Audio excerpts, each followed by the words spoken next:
पीछे के श्लोक में भगवान ने कर्म किए बिना शरीर निर्वाह भी नहीं होने की बात कही। इससे सिद्ध होता है कि कर्म करना बहुत आवश्यक है, परंतु कर्म करने से तो मनुष्य बंधता है। कर्मणा बध्यते जंतु। तो फिर मनुष्य को बंधन से छूटने के लिए क्या करना चाहिए, इसको भगवान आगे के श्लोक में बताते हैं। यज्ञार्थात् कर्मणो अन्यत्र लोको अयम कर्म बंधनः तदर्थम कर्म कौन्तेय मुक्त संगः समाचर। यज्ञ कर्तव्य पालन के लिए किए जाने वाले कर्मों से अन्यत्र अपने लिए किए जाने वाले कर्मों में लगा हुआ यह मनुष्य समुदाय कर्मों से बंधता है। इसलिए हे कुंती नंदन, आसक्ति रहित होकर उस यज्ञ के लिए ही कर्तव्य कर्म कर। व्याख्या। यज्ञ अर्थात कर्मणोन्यत्र। गीता के अनुसार कर्तव्य मात्र का नाम यज्ञ है।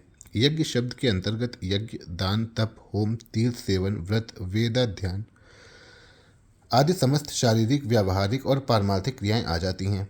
कर्तव्य मानकर किए जाने वाले व्यापार, नौकरी, अध्ययन, अध्यापन आदि सब शास्त्र विहित कर्मों का नाम भी यज्ञ है। दूसरों को सुख पहुंचाने तथा उनका हित करने के लिए भी जो कर्म किए जाते हैं वे सभी यज्ञार्थ कर्म हैं। यज्ञार्थ कर्म करने से आसक्ति बहुत जल्दी मिट जाती है तथा कर्मयोगी के संपूर्ण कर्म नष्ट हो जाते हैं। अर्थात वे कर्म स्वयं तो बंधनकारक होते नहीं, प्रत्युत पूर्व संचित कर्म समूह को भी समाप्त कर देते हैं। वास्तव में मनुष्य की स्थिति उसके उद्देश्य के अनुसार होती है, क्रिया के अनुसार नहीं। जैसे व्यापारी का प्रधान उद्देश्य धन कमाना होता है, अतः वास्तव में उसकी स्थिति धन में ही रहती है और दुकान बंद करते ही उसकी वृत्ति धन की तरफ चली जाती है। ऐसे ही यज्ञार्थ कर्म करते समय कर्मयोगी की स्थिति अपने उद्देश्य परमात्मा में ही रहती है और कर्म समाप्त करते ही उसकी वृत्ति परमात्मा की तरफ चली जाती है।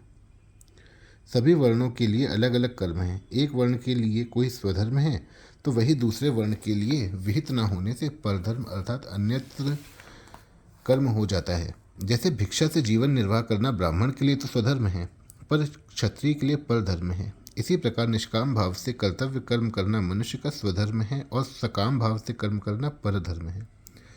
जितने भी सकाम और निषिद्ध कर्म हैं वे सबके सब अन्यत्र कर्म की श्रेणी में ही हैं। अपने सुख, मान, बड़ाई, आराम आदि के लिए जितने कर्म किए जाएं वे सब के सब भी अन्यत्र कर्म हैं। अतः छोटे से छोटा तथा बड़े से बड़ा जो भी कर्म किया जाए उसमें साधक को सावधान रहना चाहिए कि कहीं उसी स्वार्थ की भावना से तो कर्म नहीं हो रहा है। साधक उसी को कहते हैं जो निरंतर सावधान रहता है। इसलिए साधक को अपनी साधना के प्रति सतर्क, जागरूक रहना ही चाहिए। अन्यत्र कर्म के विषय में दो गुप्त भाव। किसी के आने पर यदि कोई मनुष्य उसके प्रति आइए, बैठिए आदि आदर सूचक शब्द का प्रयोग करता है, पर भीतर से अपने में सज्जनता का आरोप करता है, अथवा ऐसा कहने से आने वाले व्यक्ति पर मेरा अच्छा असर पड़ेगा इस भाव से कहता है, तो इसमें स्वार्थ की भावना छिपी रहने से यह अन्यत्र कर्म ही है, यज्ञार्थ कर्म नहीं। सत्संग, सभा आदि में कोई व्यक्ति मन में इस भाव को रखते हुए प्रश्न करता है कि वक्ता और श्रोतागण मुझे अच्छा जानकार समझेंगे तथा उन पर मेरा अच्छा असर पड़ेगा, तो यह अन्यत्र कर्म ही है, यज्ञार्थ कर्म नहीं। तात्पर्य यह है कि साधक कर्म करे तो करे, पर उसमें स्वार्थ, कामना आदि का भाव नहीं रहना चाहिए। कर्म का निषेध नहीं है, प्रत्युत सकाम भाव का निषेध है। साधक को भोग और ऐश्वर्य बुद्धि से कोई भी कर्म नहीं करना चाहिए, क्योंकि ऐसी बुद्धि में भोगासक्ति और कामना रहती है, जिससे कर्मयोग का आचरण नहीं हो पाता। निर्वाह बुद्धि से कर्म करने पर भी जीने की कामना बनी रहती है, अतः निर्वाह बुद्धि भी त्याज्य है। साधक को केवल साधन बुद्धि से ही प्रत्येक कर्म करना चाहिए।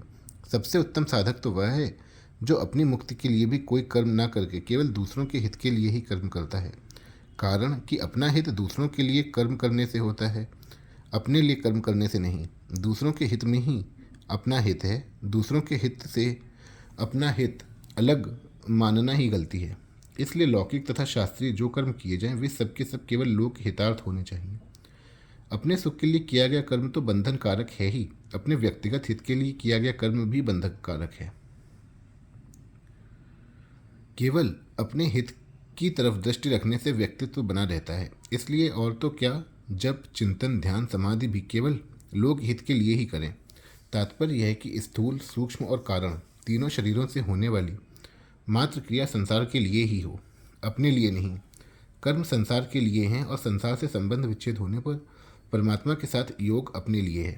इसी का नाम कर्म योग। लोको अयम कर्म बंधना। कर्तव्य कर्म करने का अधिकार मुख्य रूप से मनुष्य को ही है। इसका वर्णन भगवान ने आगे सृष्टि चक्र के प्रसंग में भी किया है, जिसका उद्देश्य प्राणी मात्र का हित करना, उनको सुख पहुंचाना होता है। उसी के द्वारा कर्तव्य कर्म हुआ करते हैं। जब मनुष्य दूसरों के हित के लिए कर्म न करके केवल अपने सुख के लिए कर्म करता है, तब वह बंध जाता है। आसक्ति और स्वार्थ भाव से कर्म करना ही बंधन का कारण है। आसक्ति और स्वार्थ के न रहने पर स्वतः सबके हित के लिए कर्म होते हैं। बंधन भाव से होता है, क्रिया से नहीं। मनुष्य कर्मों से नहीं बंधता, प्रत्युत कर्मों में वह तो आसक्ति और स्वार्थ भाव रखता है, उनसे ही वह बंधता है। तदर्थम कर्म कौन्तेय मुक्त संगह समाचर। यहाँ मुक्त संगह पद से भगवान का तात्पर्य यह है कि कर्मों में, पदार्थों में तथा जिनमें कर्म किए जाते हैं उन शरीर, मन, बुद्धि आदि सामग्री में ममता आसक्ति होने से ही बंधन होता है। ममता आसक्ति रहने से कर्तव्य कर्म भी स्वाभाविक एवं भली भांति नहीं होते। ममता आसक्ति न रहने से परहित के लिए कर्तव्य कर्म का स्वतः आचरण होता है, और यदि कर्तव्य कर्म प्राप्त न हो तो स्वतः निर्विकल्पता में स्वरूप में स्थिति होती है। परिणाम स्वरूप साधन निरंतर होता है और असाधन कभी होता ही नहीं। आलस्य और प्रमाद के कारण नियत कर्म का त्याग करना तामस त्याग कहलाता है, जिसका फल मूढ़ता अर्थात मूढ़ योनियों की प्राप्ति है। अज्ञानम तमसः फलम। कर्मों को दुख रूप समझकर उनका त्याग करना राजस त्याग कहलाता है, जिसका फल दुखों की प्राप्ति है। इसलिए यहाँ भगवान अर्जुन को कर्मों का त्याग करने के लिए नहीं कहते, प्रत्युत स्वार्थ, ममता, फलासक्ति, कामना, वासना, पक्षपात आदि से रहित होकर शास्त्र विधि के अनुसार सुचारू रूप से उत्साहपूर्वक कर्तव्य कर्मों को करने की आज्ञा देते हैं, जो सात्विक त्याग कहलाता है। स्वयं भगवान भी आगे चलकर कहते हैं कि मेरे लिए कुछ भी करना शेष नहीं है, फिर भी मैं सावधानीपूर्वक कर्म करता हूँ। कर्तव्य कर्मों का अच्छी तरह आचरण करने में दो कारणों से शिथिलता आती है। मनुष्य का स्वभाव है कि वह पहले फल की कामना करके ही कर्म में प्रवृत्त होता है। जब वह देखता है कि कर्मयोग के अनुसार फल की कामना नहीं रखनी है, तब वह विचार करता है कि कर्म ही क्यों करूं। कर्म आरंभ करने के बाद जब अंत में उसे पता लग जाए कि इसका फल विपरीत होगा, तब वह विचार करता है कि मैं कर्म तो अच्छा से अच्छा करूं, पर फल विपरीत मिले तो फिर कर्म करूं क्यों। कर्मयोगी ना तो कामना करता है और ना कोई नाशवान फल ही चाहता है। वह तो मात्र संसार के हित को सामने रखकर ही कर्तव्य कर्म करता है। अतः उपर्युक्त दोनों कारणों से उसके कर्तव्य कर्म में शिथिलता नहीं आ सकती।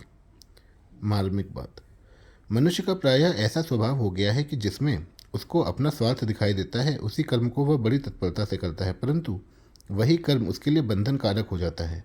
अतः इस बंधन से छूटने के लिए उसे कर्म योग के अनुसार आचरण करने की बड़ी आवश्यकता है।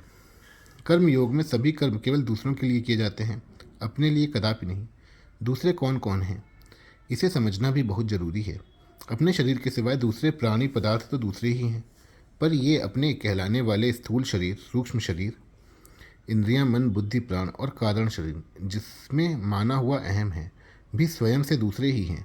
कारण की स्वयं जीवात्मा चेतन परमात्मा का अंश है और ये शरीर आदि पदार्थ जड़ प्रकृति के अंश हैं। समस्त क्रियाएं जड़ में और जड़ के लिए ही होती हैं।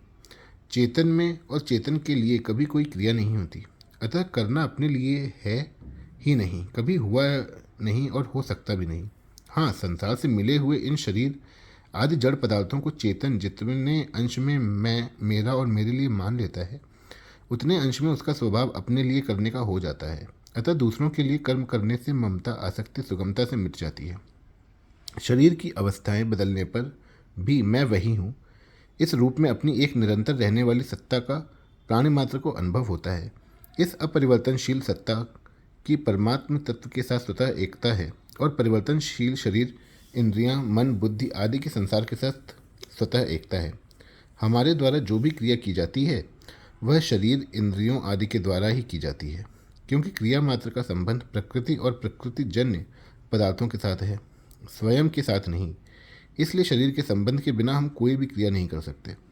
इससे यह बात निश्चित रूप से सिद्ध होती है कि हमें अपने लिए कुछ भी नहीं करना है। जो कुछ करना है संसार के लिए ही करना है। कारण कि करना उसी पर लागू होता है जो स्वयं कर सकता है। जो स्वयं कुछ कर ही नहीं सकता उसके लिए करने का विधान है ही नहीं। जो कुछ किया जाता है संसार की सहायता से ही किया जाता है। अतः करना संसार के लिए ही है। अपने लिए करने से ही मनुष्य कर्मों से बंधता है। यज्ञ अर्थात कर्मणो अन्यत्र लोकोयम कर्म बंधना। विनाशी और परिवर्तनशील शरीर, इंद्रियां, मन, बुद्धि आदि के साथ अपने अविनाशी और अपरिवर्तनशील स्वरूप का कोई संबंध नहीं है। इसलिए अपना और अपने लिए कुछ भी नहीं है।